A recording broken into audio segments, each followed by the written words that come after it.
Tanjung Pandan. Paketlah datang ini Jakauba. Kondisinya mantap. Nah ni kero ni.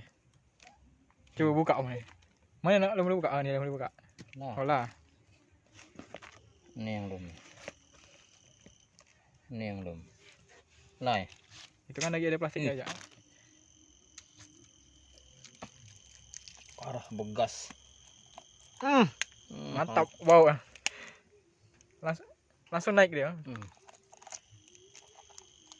Nah.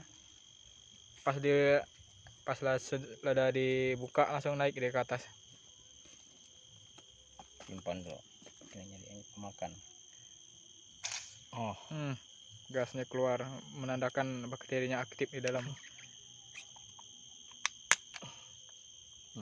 Naik langsung. Bisa ditutup dapat, Dok.